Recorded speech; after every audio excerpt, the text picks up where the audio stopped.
Everything in the house appeared in shades of somber gray because the late afternoon light had trouble penetrating the dirty, streaked windows. "It's kind of spooky in here, isn't it?" said Molly. "It gives me the chills," Maggie answered. Bending down, she pointed to a large, dark stain on the living room floor and said, "Oh, gross! This is probably where Mrs. Dempsey was shot and bled to death." Suddenly, the door to the kitchen slammed shut with a loud bang. Both girls screamed in surprise. "Oh, that scared me," said Maggie with a nervous laugh. "I didn't feel a breeze in here, did you?" "No," said Molly. "Let's go check it out." But when she tried to open the kitchen door, the knob wouldn't turn. "That's funny. It's locked." She looked down to see Sparky stick his nose under the door and sniff. Molly thought she saw a streak of light coming from under the other side of the door just when Sparky began to whine and back away. Then, with his tail tucked between his legs and the hair on his back standing on end, the dog gave a half-hearted growl and scampered out the open front door.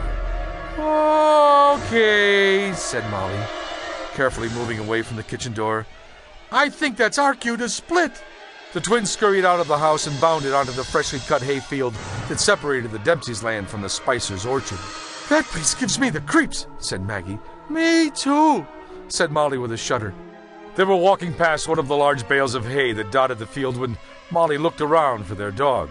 "Hey, where's Sparky? He was here just a minute ago." Behind another bale, Sparky began howling in a way they had never heard before. It sounded so fearful. "There's something wrong with Sparky!" Maggie cried. When the girls rushed over, they found their beagle cowering in the dirt. "What's the matter, boy?" asked Molly. The dog was shaking and howling, his terror-crazed eyes locked on the roof of the house a few hundred yards away. As Molly gently stroked the dog's back, Maggie grabbed her sister's arm and in a trembling voice said, "Molly, do you see what I see?" In the dusk, against a sky darkened by the clouds, a bright ball of light hovered just above the chimney.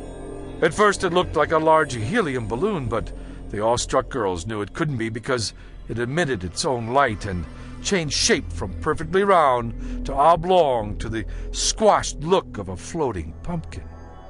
"That's the ball of light people have been talking about," said Maggie. "What do you suppose it is?" Before Molly could speak, the ball of light began to move. It drifted away from the house and disappeared among the trees that bordered the hayfield. "Do you believe this? We actually saw it," said Maggie, feeling thrilled and scared at the same time. "I can't wait to tell Mom and Dad," added Molly. When they burst into their kitchen minutes later, the twins jabbered excitedly to their parents about the mysterious light. At first, the Spicers thought their daughters were putting them on, but the look of amazement in the girls' eyes convinced David and Beth their children were telling the truth. "Well, I don't know what to make of it, kids," said Beth. "I know others have seen the same thing, but I'd rather we kept a low profile on this, okay?" The girls reluctantly agreed, sort of. They did tell their friend Kate, but only after she promised to keep it a secret. Not surprisingly, it took only about 2 days before the whole town heard about it. Some laughed, some scoffed, but most didn't know what to believe. A week later, after dinner one moonless night, the girls were looking at the planet Saturn through their telescope when, off in the distance, they spotted the weird ball of light dancing low in the sky. "Let's follow it," said Maggie. "I wish Mom and Dad were home," said Molly. "But why not? Let's take Sparky and go." They ran through the orchard and reached the hayfield where the light was floating toward the woods. With Sparky whining and growling at the twins' feet, the girls followed the glowing ball from a cautious distance. It effortlessly waved its way through the trees and then eased down until it was just above the base of a maple tree. The light seemed to defy physics because, unlike a torch or beam, it did not illuminate anything around it.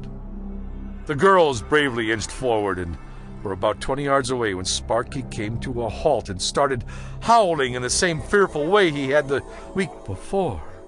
As Maggie turned around and tried to comfort the beagle, Molly let out an ear-piercing shriek, turned on her heels, and started to run. Maggie and Sparky were right behind her. When they reached the clearing, they stopped. "Why did you scream?" asked Maggie. "I thought I saw the face of a man, an ugly, horrible face, and his mouth was all twisted." "I didn't see any face. Your imagination must have got..."